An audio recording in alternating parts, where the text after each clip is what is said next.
Sir, Venjaramoodu കൂട്ടക്കൊലപാതക കേസിലെ പ്രതി അഫാന്റെ ഉമ്മയുടെ പുതിയ മൊഴി പുറത്തു വന്നിട്ടുണ്ട്. അഫാനെ പൂർണ്ണമായും തള്ളി പറഞ്ഞിരിക്കുകയാണ് ഇതില്. ആ മൊഴിയിൽ പറഞ്ഞിരിക്കുന്നത്, ഈ സംഭവ ദിവസം എന്നോട് ക്ഷമിക്കണേ ഉമ്മച്ചി എന്ന് പറഞ്ഞു, ക്ഷമിക്കാം മക്കളെ എന്ന് പറഞ്ഞു തീർന്നയുടൻ പിറകിൽ നിന്ന് ഷോൾ കഴുത്തിൽ മുറക്കി തല ഭിത്തിയിലേക്ക് വലിച്ചിടിക്കുകയായിരുന്നു എന്നാണ്. അതിനുശേഷം ബോധം പോയി. ഇങ്ങനെയുള്ളൊരു മൊഴി ഇന്നലെയാണ് ആദ്യമായിട്ട് ഇവർ പറഞ്ഞിരിക്കുന്നത്. എന്തുകൊണ്ടാണ് ഷെമി മകനെ തള്ളി പറഞ്ഞിരിക്കുന്നത്? അത് ഷെമിക്ക് ഇപ്പം യാഥാർത്ഥ്യം ഇപ്പോഴാണ് മനസ്സിലായി തുടങ്ങിയത്. കാരണം ഇത്രയും ദിവസം അവര് മകൻ അങ്ങനെ ചെയ്യില്ല, അത് അന്ധമായിട്ട് മകനെ വിശ്വസിച്ചൊരു അമ്മയാണ്. പക്ഷെ ഇപ്പൊ യാഥാർത്ഥ്യത്തിലോട്ട് അവർ വരുന്നു. എന്താണ് സംഭവിച്ചതെന്ന് അവർക്ക് ഇപ്പോഴാണ് വ്യക്തമായി വരുന്നത്. അത് ആരുമല്ല ചെയ്ത് തൻ്റെ മകനാണെന്നുള്ള യാഥാർത്ഥ്യം അവർ ഉൾക്കൊള്ളാൻ തുടങ്ങിയിരിക്കുന്നു അതിൻ്റെ അർത്ഥം. അപ്പം അതുകൊണ്ട് ഇപ്പോൾ പോലീസിന് ചില കാര്യത്തിൽ സംശയങ്ങളൊക്കെ ഉണ്ടായിരുന്നു. മൊഴിയിലൊക്കെ മകൻ യഥാർത്ഥത്തിൽ എന്താണ് അമ്മയുടെ അടുത്ത് പറഞ്ഞത്, അമ്മ തിരിച്ചെന്താണ് പറഞ്ഞത് എന്നൊക്കെയുള്ള കാര്യത്തിലോട്ടൊക്കെ വ്യക്തത വേണം. അതിലേക്ക് ഇപ്പം കുറച്ചുകൂടെ അടുത്തു വരുന്നുണ്ട് കാര്യങ്ങൾ. പക്ഷേ നമുക്ക് ഒരു വ്യക്തത കുറവ് അപ്പോഴും ഉണ്ടോ? കാരണം ഇന്നലെ രാവിലെ 24 ന്യൂസ് ചാനലിന്റെ ലൈവ് നമ്മളെല്ലാം കണ്ടതാണ്. ആ ചാനൽ മേധാവി ശ്രീകണ്ഠൻ നായർ സാറോട് അഫാന്റെ ഉമ്മ പറഞ്ഞത് എന്താണെന്നും നമ്മുടെ മുന്നിലുണ്ട്. അപ്പോഴും പറയുന്നത് മകൻ സ്കൂളിൽ പോകുന്ന കാര്യം വരെ എനിക്ക് ഓർമ്മയുണ്ട്, കട്ടിലിൽ നിന്ന് വീണതാണ് എന്നാണ് അവിടെയും പറഞ്ഞത്. പിന്നീടാണ് കിളിമാനൂർ പോലീസിന്റെ ചോദ്യം ചെയ്യലിൽ മണിക്കൂറുകൾക്ക് ശേഷം വൈകിട്ടുള്ള ചോദ്യം ചെയ്യലിൽ ഇവർ മൊഴി മാറ്റി പറഞ്ഞിരിക്കുന്നത്.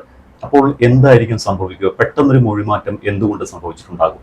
എനിക്ക് തോന്നുന്നില്ല. ഗ്രാജുവലായിട്ട് അവര് യാഥാർത്ഥ്യത്തിലേക്ക് വരുന്നെന്നാണ് തോന്നുന്നത്. അമ്മ ഷെമിയുടെ ഇപ്പോഴത്തെ ആ പറച്ചില് അവർക്ക് ഇപ്പം മനസ്സിലായിട്ടുണ്ട്. നേരത്തെ അവര് തലയ്ക്ക് അടിയേറ്റിട്ട് നമ്മൾ പറയുന്ന ഒരു സോബർ മൂഡാണെന്ന് എനിക്ക് തോന്നുന്നില്ല. അന്നേരം തന്നെ മറ്റുള്ളവരൊന്നും കൊന്നൊന്നും അവർ അറിയുന്നുമില്ല. ഇപ്പം പതുക്കെ പതുക്കെ എല്ലാ വിവരങ്ങളും 6 പേരെ മകൻ കൊന്നു എന്ന് പറഞ്ഞു. ആ യാഥാർത്ഥ്യം പതുക്കെ അവർ ഉൾക്കൊണ്ടുവരികയാണ്. അപ്പം യഥാർത്ഥത്തിൽ അവരുടെ അടുത്ത് എന്താണ് സംഭവിച്ചത്? അവർ മകനെ നേരത്തെ ഒരു ഡിഫൻസീവ് മൂഡിലാണ് അവർ നിന്നത്. മകൻ അങ്ങനെ ചെയ്യില്ല, അവനെ രക്ഷപ്പെടുത്താനുള്ള ശ്രമത്തിലാണ്. അതേസമയത്ത് ഇത്രയും പേരെ വല്യമ്മയും അതുപോലെ ഭർത്താവിൻ്റെ ചേട്ടനെയും ഭാര്യയും കൊന്നൊന്നും അവർക്കറിയില്ല. അത് അവർ വിശ്വസിക്കുന്നില്ല. ഇപ്പോഴവർ യാഥാർത്ഥ്യത്തിലേക്ക് വന്നിരിക്കുന്നു എന്നുള്ളതാണ്. കാരണം അവർക്കിപ്പം ചിന്താശക്തിയൊക്കെ കുറേയൊക്കെ മാറിക്കിട്ടി. നേരത്തെ ആ തലക്കടി ഏറ്റെഴുതു കഴിഞ്ഞാൽ കുറേ നാളത്തേന് നമുക്കിത് പറയാനൊക്കത്തില്ല. അതൊരു കറക്റ്റ് സോബർ മൂഡിലോട്ട് ആ ബ്രെയിൻ എത്താനായിട്ട് ടൈം എടുക്കും. ചിന്താശക്തിയിൽ വന്ന മാറ്റം എന്ന് ഉറപ്പിച്ചു പറയാൻ കഴിയുമോ? കാരണം നേരത്തെ ഇപ്പോൾ ആശുപത്രിയിൽ കഴിയുമ്പോൾ മജിസ്ട്രേറ്റിന് കൊടുത്ത മൊഴിയിൽ കൃത്യമായിട്ട് പറയുന്നത് താൻ കട്ടിലിൽ നിന്ന് വീണു എന്നതാണ്. ഇതിനുശേഷം വെഞ്ഞാറമൂട് പോലീസ് ചോദ്യം ചെയ്തിട്ടുണ്ട്. കിളിമാനൂർ പോലീസ് മുൻപും ചോദ്യം ചെയ്തപ്പോൾ പറഞ്ഞത് താൻ കട്ടിലിൽ നിന്ന് വീണു എന്നാണ്. അപ്പോൾ കട്ടിലിൽ നിന്ന് വീണാൽ ഇത്തരത്തിൽ ഈ രീതിയിലുള്ള പരിക്കുകൾ ഏൽക്കില്ലല്ലോ എന്ന് ചോദിച്ചപ്പോൾ ഞാൻ വീണു, എഴുന്നേൽക്കാൻ ശ്രമിച്ചപ്പോൾ വീണ്ടും വീണു, അങ്ങനെയാണ് എത്രയും പരിക്ക് പറ്റിയതെന്നാണ്. പക്ഷേ പിന്നീട് തുടരെ ചോദ്യം ചോദിച്ചപ്പോൾ തനിക്ക് വിശക്കുന്നു, മറ്റ് എന്താ പറയുക ക്ഷീണങ്ങളുണ്ട് എന്നൊക്കെ പറഞ്ഞ് ഒഴിഞ്ഞു മാറി. ഇതിനുശേഷമാണ് ഇന്നലെ രാവിലെ 24 ന്യൂസ് ചാനൽ വരുന്നതും അവരുടെ ചെറിയൊരു അഭിമുഖം എടുക്കുന്നതും. അതിലും ഇത് തന്നെ ആവർത്തിച്ചു. പക്ഷെ വൈകിട്ടോടെ ഇതെല്ലാം മാറി. അപ്പോൾ കിളിമാനൂർ പോലീസ് കൃത്യമായിട്ടുള്ള തെളിവുകൾ നിരത്തി അവരെ കുടുക്കിയതാണോ? ഇങ്ങനെ തെളിവുകളുണ്ട്, അതുകൊണ്ട് അവർ സത്യം പറയാൻ നിർബന്ധിതമായതാണോ? അങ്ങനെയൊന്ന് ചിന്തിച്ചാലോ? ഇല്ല, ആ അമ്മയെ സംബന്ധിച്ചിടത്തോളം അവർക്ക് നമ്മൾ ഇതുവരെ അവർ പറഞ്ഞു വെച്ചിരിക്കുന്ന മകനെ ഡിഫെൻഡ് ചെയ്തതാണ്. ഇപ്പോൾ യാഥാർത്ഥ്യം അവർ ഉൾക്കൊള്ളുന്നുണ്ട്. ഉൾക്കൊള്ളുമ്പം ചോദ്യത്തിന് ആ കിളിമാനൂർ പോലീസിന്റെ വിദഗ്ധമായ ചോദ്യത്തിന് അവർ മറുപടി പറയാൻ പ്രൂഡൻ്റായിട്ട് അവർ മറുപടി പറയണം. അത് പറയാൻ ശ്രമിക്കുന്നു ഇപ്പോൾ അവർ യഥാർത്ഥത്തിലേക്ക്. പക്ഷെ അതൊരു നല്ല ലക്ഷണമായിട്ട് എനിക്ക് തോന്നുന്നു. കാരണം യഥാർത്ഥത്തിൽ എന്ത് നടന്നു, ഈ മകൻ്റെ മനസ്സിൽ എന്താണ് നടന്നത്, അവൻ്റെ ആ സംഘർഷം എന്താണ്, അതൊക്കെ ആ അമ്മയ്ക്ക് അറിയാം. അത് തുറന്നു പറയണം. പക്ഷേ അവരെ സംബന്ധിച്ചിടത്തോളം ഈ യാഥാർത്ഥ്യങ്ങളെല്ലാം മനസ്സിലാക്കിയാൽ തന്നെ വല്യമ്മ മരിച്ചു, മറ്റേ അപ്പൻ്റെ ചേട്ടനും ഭാര്യയും മരിച്ചു, ഇവരുടെ ഇളയ പൊന്നുപോലെയുള്ള ഇളയ മകൻ മരിച്ചു, ആ പെൺകുട്ടി മരിച്ചു എന്നൊക്കെ ഇപ്പോൾ അവർ ഉൾക്കൊണ്ടു. അത് ഈ മകൻ്റെ ഭാഗത്തുനിന്ന് തന്നെയാണ് ഉണ്ടായതെന്നും. കാരണം അതുമായിട്ട് കണക്ട് ചെയ്ത പല കാര്യങ്ങളും ഈ മകൻ എക്സ്ചേഞ്ച് ചെയ്തിട്ടുണ്ട്. കാരണം വല്യമ്മയുടെ അടുത്ത് പോയി നേരത്തെ പണം ചോദിച്ചതും അല്ലെങ്കിൽ ക്യാഷ് ചോദിച്ചതും കൊടുക്കുന്നതൊക്കെ അമ്മയ്ക്ക് അറിയാമല്ലോ. പിന്നെ അങ്ങനെ പല കാര്യങ്ങളും ഇപ്പോൾ അവർക്ക് അതുമായിട്ട് അവർ പൊരുത്തപ്പെട്ടു, അതുമായിട്ട് അവർ തുലനം ചെയ്ത് നോക്കിക്കഴിഞ്ഞപ്പോൾ ഇപ്പം അവർ യാഥാർത്ഥ്യത്തിലേക്ക് വരുന്നു എന്നാണ്. ഇതുവരെ അവർ മകനെ രക്ഷപ്പെടുത്തുക. കാരണം ഇനി അത് രക്ഷയില്ല എന്ന് ഇപ്പോൾ അവർക്ക് മനസ്സിലായി തുടങ്ങി. കാരണം അവർ പറയുന്ന കള്ളമാണ്, പച്ച കള്ളമാണെന്ന് പോലീസിന് മനസ്സിലായി തുടങ്ങി.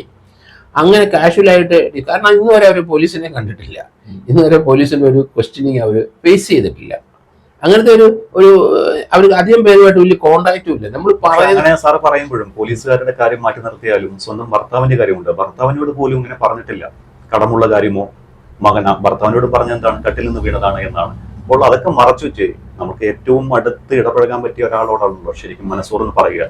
ഭർത്താവിനോട് ഇത് മറച്ചു വെച്ച് എന്തുകൊണ്ട് പോലീസിനോട് പറഞ്ഞു എന്നുള്ള ചോദ്യം കൂടി ഉണ്ടാവുമല്ലോ. അപ്പോൾ അതൊക്കെ നമുക്ക് തോന്നുന്നു ഒരു കുടുംബിനിയാവുന്ന സ്ത്രീകള് ഏതായാലും ശരി ആരായാലും പല കാര്യത്തിലും ഭർത്താവുമായിട്ട് അഭിപ്രായ വ്യത്യാസം ഉണ്ടാവും. അത് ബന്ധുക്കൾക്ക് അറിയണമെന്ന് നിർബന്ധവുമില്ല. അവർ തമ്മിലുള്ള കൺഫ്രണ്ടേഷനാണ്. നമുക്കറിയാം മഹാത്മാഗാന്ധിയുടെ വൈഫിന്റെ അടുത്ത് അവർ തമ്മിലുള്ള ആ എക്സ്ചേഞ്ചും കുടുംബ വഴക്കും അതൊക്കെ അദ്ദേഹം തുറന്നു പറയുകയാണ്. കാരണം അത് കുടുംബ വഴക്കിനകത്ത് അല്ലെങ്കിൽ ഭാര്യ ഭർത്താവ് ബന്ധത്തിനകത്ത് ഇതൊക്കെ ഉണ്ട്. അത് നമുക്ക് കുറേയൊക്കെ അവർ ഒളിച്ചു വെക്കും. മക്കളെ പ്രൊട്ടക്റ്റ് ചെയ്യും അമ്മ. ഇതിനകത്ത് അവരൊരു ക്രിമിനൽ മൈൻഡുള്ള സ്ത്രീയാണെന്നൊന്നും ഞാൻ കരുതുന്നില്ല. ഞാനൊരു പക്ക ഹൗസ് വൈഫാണ്, ഒരു ഇന്നസെന്റ് ആയ ഒരു ഹൗസ് വൈഫ്. പക്ഷെ ജീവിത പന്ഥാവിൽ അവരൊക്കെ നേരിടുന്ന പല പ്രശ്നങ്ങളും സാമ്പത്തിക പ്രശ്നങ്ങളാണ്. അത് മറിക്കും പിടിക്കും നമുക്ക് നമ്മളെ അങ്ങനെയാണ് സ്ത്രീകളെല്ലാം ചെയ്യുന്നത്. ഭർത്താവ് അറിയാതെ എന്തുമാത്രം ഓരോ കുടുംബത്തിലുള്ള സ്ത്രീകൾ പൈസ മറിക്കുന്നു. കാരണം അത് വെളിയിൽ അറിയാതെ പിന്നെ അവരെങ്ങനെയും തട്ടിമുട്ടിയൊക്കെ അത് കൊടുക്കും. അതൊക്കെയാണ് കുടുംബജീവിതത്തിൽ വരുന്നത്. സ്ത്രീകൾ അനുഭവിക്കുന്ന കാര്യങ്ങൾ നമുക്കതറിയാം. നമ്മുടെ അമ്മമാരും വല്യമ്മമാരും ഒക്കെ അവരുടെ കാലഘട്ടത്തിലേക്ക് നമ്മൾ ആലോചിക്കുമ്പോൾ വീട്ടിലെ കുടുംബനാഥൻ അറിയാതെ പല ട്രാൻസാക്ഷൻ അവർ നടത്തും. പല വീടുകൾ അങ്ങനെയാണ് മുന്നോട്ട് പോകുന്നത്. അവരങ്ങനെ ജീവിച്ചൊരു സ്ത്രീയാണ്. വലിയ അധികം ആൾക്കാരുമായിട്ട് കോണ്ടാക്ട് ഇല്ല, ഒന്നുമില്ല. അവരുടെ പരിമിതിക്കുള്ളിലുള്ള പണം തിരിവ് നടത്തി എങ്ങനെയെങ്കിലും മകനെ രക്ഷപ്പെടുത്താനും കുടുംബം മുന്നോട്ട് കൊണ്ടുപോകാനൊക്കെ ശ്രമിക്കുന്നിടയ്ക്ക് അതൊരു കടം വന്നെന്നല്ലാതെ ഞാൻ അപ്പുറം കരുതുന്നത്. അപ്പോഴും 35 ലക്ഷം രൂപയുടെ കടവുണ്ട്. ഭർത്താവ് റഹീം ഗൾഫിൽ നിന്ന് അയച്ചു കൊടുത്ത ബാങ്കിലെ ലോൺ തീർക്കാൻ വേണ്ടി അയച്ചു കൊടുത്ത പണത്തിന്റെ 2 ലക്ഷത്തോളം അവിടെയും മറിച്ചിട്ടുണ്ട് എന്ന് പറയുന്നു. അപ്പോൾ ഇതിനൊക്കെ മറുപടി പറയേണ്ടതില്ലേ? അതൊക്കെ അവർ പറയും. കാരണം ഒരു മകന് ഇതുപോലെ ഒരു മകന് ഈ എക്സോർബിറ്റൻ്റായി പണം ചെലവാക്കി ലക്ഷറീസിലായി പോകുന്ന മക്കൾ പല വീട്ടിലുണ്ട്. പല അമ്മമാർ ഇതേ സിറ്റുവേഷൻ ഫേസ് ചെയ്തുകൊണ്ടിരിക്കുക. ഇവിടെ ഒരു പുതുമയല്ല. നമ്മൾ എത്രയോ പേരെ കാണുന്നുണ്ട്. അപ്പനും അമ്മയും മക്കളെ മൂടി വെക്കുന്നുണ്ട്. മക്കൾ കാണിക്കുന്നത് അവരെ ഇതുപോലെ ലക്ഷറി ആയിട്ട് അപ്പനും അമ്മയും പണം കൊടുക്കാതെ വന്നപ്പോൾ അവരെ ഉപദ്രവിക്കുന്ന ഒത്തിരി കൂടെ എനിക്കറിയാം. എനിക്ക് ദൈനംദിനം അറിയാവുന്ന കാര്യങ്ങളാണ്. അത് ചിലപ്പോൾ അപ്പന് കൂടുതൽ തല്ലും അടിയും കിട്ടിയാൽ അപ്പനെ ഞാൻ അടുത്ത കാലത്ത് ഞാൻ കണ്ടു. കയ്യെ കുത്തിന്റെ പാടുണ്ട്. അതെല്ലാം അയാൾ മകൻ ചെയ്തതാണ് പണം കിട്ടാഞ്ഞിട്ട്. അയാൾ ഇപ്പോഴും ജീവിച്ചിരിക്കുന്നു. മകന് ഒപ്പുന്നുണ്ട്. മകൻ ഇപ്പോഴും അപ്പനെ അടിക്കുന്നുണ്ട്, ചവിട്ടുന്നുണ്ട്, എല്ലാം ഉണ്ട്. അപ്പനെ അവിടുന്ന് നിന്നും പണം വാങ്ങിച്ചു കൊടുക്കുന്നുണ്ട്. കടം കയറി മുടിഞ്ഞിട്ടുണ്ട്. ഈ വിവരം അമ്മയ്ക്കറിയത്തില്ല. ഇവിടെ നേരെ തിരിച്ചാണെന്നേ ഉള്ളൂ. നമ്മുടെ ഇവിടുത്തെ കേസിനകത്ത് വെഞ്ഞാറമൂട്ട് കേസിനകത്ത് നേരെ ഓപ്പോസിറ്റാണ്. അപ്പം വിദേശത്താണ്. ഇതെല്ലാം കൂടെ അങ്ങനെ തലേ വെക്കണ്ട. അങ്ങനെ ഭാര്യമാരൊക്കെ ചിന്തിക്കുള്ളൂ. സ്ത്രീകൾ ചിന്തിക്കുന്നത് അവർക്ക് വലിയ പറയുന്ന പോലത്തെ ഒരു ബിസിനസ് നടത്തിയായിട്ടോ അവർ അതിന് പണം ഉണ്ടാക്കാൻ അങ്ങനെ വലിയ വിളവൊന്നുമുള്ള ഒരു ഹോണസ്റ്റായ ഹൗസ് വൈഫായിട്ട് ഇപ്പം എനിക്ക് തോന്നുന്നത്.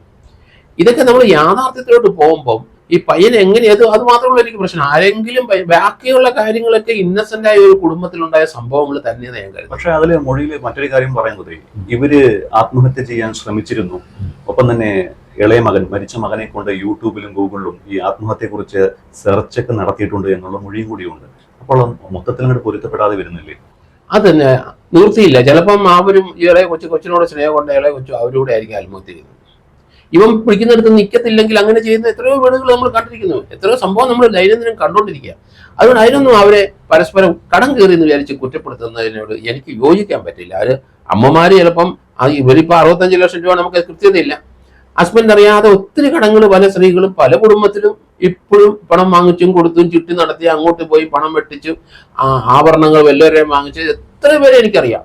അത് ഫ്രോഡായിട്ട് ചീറ്റ് ചെയ്യുന്ന ധാരാളം സ്ത്രീകളെ അറിയാം. അത് വേറെ. പക്ഷെ അല്ലാതെ നിത്യവൃത്തിക്ക് നിവൃത്തിയില്ലാതെ വരുന്ന, വരുമാനമില്ലാതെ വരുന്നു, അല്ലെങ്കിൽ ഇതുപോലെ എല്ലാം കൂടെ കൂടിച്ചേരാതെ പണം തികയാതെ വരുന്ന എത്രയോ അമ്മമാരെ അഡ്ജസ്റ്റ്മെന്റ് ഇതുപോലെ നടത്തുന്നു. അത് അവരെ കുറ്റപ്പെടുത്താൻ പറ്റില്ല. അതുകൊണ്ട് ഇപ്പൊ അവരെ യഥാർത്ഥത്തിൽ സത്യങ്ങൾ വിളിച്ചു പറയുന്നത് നല്ലതാണ്. കാരണം അവരെ കൂടുതൽ ആൾക്കാർ അവരെ വിശ്വസിക്കും. ഇത് ആർക്കാണ് ഈ മകന്റെ ഒരൊറ്റ ഇവന്റെ ജീവിത രീതി കൊണ്ട് മാത്രമാണ് ആ കുടുംബത്തിന് ബാധ്യത വന്നതെന്ന്. കാരണം ആ പണം എങ്ങോട്ടാ ഒഴുകുന്നതെന്ന് ഇന്നും പോലീസിന് പറയാൻ പറ്റുന്നില്ല. ഇവന് ലക്ഷറി കൊടുത്ത് ഇവന് ഏത് രീതിയിലാണ് പണം ചെലവാക്കി ഇവൻ ഈ പരുവത്തിൽ എത്തിയെന്ന് എനിക്ക് മനസ്സിലാകുന്നില്ല. അതല്ലോട്ട് വരണം പോലീസ്. കാരണം ഇത്രയും ലക്ഷക്കണക്കിന് രൂപ അവന്റെ ധാരാളിത്തത്തിലും തിന്നു മുടിച്ചതാണോ, അവൻ വണ്ടിയുടെ പുറകെ പോയിട്ടാണോ, ആരെങ്കിലും ഇവനെ ഭീഷണിപ്പെടുത്തി ഈ പഴനിന്ന് മണി എക്സ്ട്രാക്ട് ചെയ്യുന്നുണ്ടോ? പക്ഷെ എന്നാലും അതിലും അവന്റെ മേലെ പഴി ചാരുമ്പോഴും അതിലും വ്യക്തമായ മറുപടി ഉമ്മ നൽകേണ്ടതില്ലേ? കാരണം ഈ സംഭവം നടക്കുന്നതിന്റെ തലേ ദിവസം തട്ടത്തമലയിൽ ഒരു ബന്ധുവിന്റെ അടുത്ത് 50,000 രൂപ ചോദിച്ചിട്ടുണ്ട്. ആ 50,000 രൂപ ആർക്കോ തിരിച്ചു കൊടുക്കാനുള്ള പൈസ ആയിരുന്നു. ഈ സംഭവം നടക്കുന്ന ദിവസം. അതിന് പറ്റാത്തത് കൊണ്ടാണ് ഈ വൈരാഗ്യം തോന്നിയത് എന്നൊക്കെ പറയുന്നുണ്ട്. അപ്പൊ ഉമ്മക്ക് കൃത്യമായിട്ട് കാര്യങ്ങൾ അറിയാം. അത് അല്ല, എല്ലാ കാര്യമുണ്ടോ? കുറെ കാര്യങ്ങളൊക്കെ അറിയായിരിക്കും. മിക്കവാറും ഇവന്മാരോട് പറയും തീർച്ചയായിട്ടും കാരണം അവന്റെ പണത്തിന്റെ ആവശ്യം എന്താണെന്ന് ഉമ്മയ്ക്ക് അറിയാം. അത് ഉമ്മ പറയട്ടെ പോലീസിൻ്റെ അടുത്ത്. അവരിപ്പോ ഇത്രയെങ്കിലും അടുത്ത് വരുന്നുണ്ട്, സത്യങ്ങൾ തുറന്നു പറയാൻ തുടങ്ങുന്നത്. ഇവൻ ഈ പണം ഇത്ര ലക്ഷം രൂപ വന്ന് എങ്ങനെ പോയി, പലിശ കൊടുത്താണോ തൊലഞ്ഞത്, അതോ ആൾക്കാർ ഇവനെ ഭീഷണിപ്പെടുത്തുമ്പോൾ അമ്മ ഇവനോട് ചേർന്ന് പണം മറച്ചു കൊടുത്തിട്ടുണ്ടോ? ഇങ്ങനെയൊക്കെയാണ് സംഭവം. ഒരു 2000 കൊടുക്കാൻ അല്ലെങ്കിൽ ഒരു 10,000 രൂപ വാങ്ങിച്ചിട്ടുണ്ടെങ്കിൽ അവൻ 1 ലക്ഷം കൊണ്ട് പോകും. മലയാളിയാണോ അവൻ 1 ലക്ഷം കമത്തും. അപ്പൊ അങ്ങനെയാണ് പലരും ഇന്നസെന്റായ ആൾക്കാർ ഇന്ന് പെട്ടുപോകുന്നത്. അപ്പൊ അതുകൊണ്ട് ഉമ്മയുടെ കാര്യത്തില് എനിക്കിപ്പൊ അവരെ കുറ്റപ്പെടുത്താൻ തോന്നുന്നില്ല. കാരണം ഞാൻ നേരത്തെ പോലെ പറയണ മകനെ രക്ഷപ്പെടുത്താൻ വേണ്ടിയിട്ടാണ് അവര് യഥാർത്ഥത്തില് ആ മകൻ ചെയ്യില്ല എന്നുള്ള ആ ധാരണ വെച്ചിട്ടാണ് പറഞ്ഞത്. അവർ ചെയ്യത്തില്ല എന്നും മകനല്ല അത് ചെയ്തെന്നുള്ള രീതിയിലൊക്കെ അവർ സംസാരിച്ചിരിക്കുന്നു. ഇപ്പം യാഥാർത്ഥ്യത്തിലോട്ട് വരുമ്പം അവര് സത്യം തുറന്നു പറയാൻ തുടങ്ങുന്നു എന്നാണ് ഇതിന്ന് മനസ്സിലാക്കുന്നത്. പക്ഷേ ഇന്നലത്തെ 24 വീഡിയോയില് എനിക്കൊരു മകനെയുള്ള അവനെ എങ്ങനെയെങ്കിലും പുറത്തിറക്കണം സാറേ എന്നൊക്കെ പറഞ്ഞിട്ടുണ്ടായിരുന്നു. ഇതിന് ശേഷമാണ് മൊഴി മാറ്റിയിരിക്കുന്നത്. അപ്പോൾ യാഥാർത്ഥ്യങ്ങൾ കൃത്യമായിട്ട് ഉൾക്കൊണ്ടതാണോ, അതോ ഇനി അഫാനെ ഒരിക്കലും രക്ഷപ്പെടുത്താൻ സാധിക്കില്ല എന്ന് കൃത്യമായി ആരെങ്കിലും പറഞ്ഞ് മനസ്സിലാക്കിയത് ഉണ്ടാവുമോ? അതുകൊണ്ടായിരിക്കാം. ഇനി അഫാനെ രക്ഷപ്പെടുത്താൻ കഴിയില്ല. പക്ഷെ രക്ഷപ്പെടുത്തിയാലും രക്ഷപ്പെടുത്തിയില്ല, അവർക്ക് ഇനി ഭൂമിയിൽ ആകെ ഒരു മകനേ ഉള്ളൂ. മറ്റേ മകൻ പോയി. അവരുടെ ഭർത്താവിന്റെ അമ്മയും പോയി. അവര് എല്ലാവരും ഇവരെ വെറുക്കേണ്ട ഒരു സാഹചര്യമാണ് ബന്ധുക്കൾക്കെല്ലാം വരുന്നത്. അവർ ഒറ്റപ്പെട്ടു. അവർ ഇനിയും ആഗ്രഹിക്കും, ഒരമ്മയല്ലേ, അവര് മകനെ രക്ഷപ്പെടുത്താൻ എന്തെങ്കിലും പഴുതുണ്ടോ, അവനൊരു ക്യാപിറ്റൽ പണിഷ്മെന്റ് തൂക്കിക്കൊല്ലാൻ വിധിക്കുന്നതിന് പോകാതിരിക്കാൻ അവർക്ക് എന്തൊക്കെ ചെയ്യാൻ പറ്റും, അതൊക്കെ അമ്മ ഇനിയും ചെയ്യും. അത് നമുക്ക്, കാരണം അത് കോടതി ട്രയൽ വരുമ്പോൾ അറിയാം നമുക്ക് ഇവർ യഥാർത്ഥത്തിൽ ആ അമ്മ ഈ മകനെ സ്നേഹിക്കുന്ന വിവരം എന്താണെന്ന് അന്നേ നമുക്ക് മനസ്സിലാക്കുള്ളൂ. അവർ മൊഴി മാറും. ഇപ്പം പറയുന്നൊന്നും നോക്കണ്ട. കോടതി ചെന്ന് പറയുമ്പം അമ്മയെ ചിലപ്പോൾ ആ സമയത്ത് അമ്മയെ ഉപദ്രവിച്ചത് ഇവര് മകനല്ല, ഇവര് വീണു, അപ്പോൾ ഒരു കേസിൽ നിന്ന് മകനെ ഒഴിവാകും. അത് അമ്മ ചെയ്യും എന്ന് എനിക്ക് ഇപ്പോഴും അങ്ങനെയാണ് ഞാൻ വിചാരിക്കും. കാരണം പോലീസ് അതിലോട്ട് ഒരു അറ്റംപ്റ്റ് ടു മർഡർ ഈ ചെറുക്കൻ്റെ പേരിൽ അമ്മയെ കൊല്ലാൻ ശ്രമിച്ചതിനുള്ള ഒരു കേസ് ചാർജ് ഷീറ്റ് കൊടുത്താൽ അത് നിലനിൽക്കത്തില്ല. അമ്മ മൊഴി മാറ്റുമെന്നാണ്. അമ്മ ആ ഒരു കേസിൽ നിന്ന് ഒഴിവാകും. പിന്നെ ഈ കേസിന്റെ സർക്കംസ്റ്റാൻഷ്യൽ സാഹചര്യ തെളിവിലാണ് എല്ലാം ബിൽഡ് ചെയ്തിരിക്കുന്നത് പോലീസ്. പിന്നെ 27 എവിഡൻസ് ആക്ട് എന്ന് പറയുന്ന നേരത്തെ ഉള്ള ഒരു സംഗതിയുണ്ട്. അത് BNS ആ സെക്ഷൻ മാറും.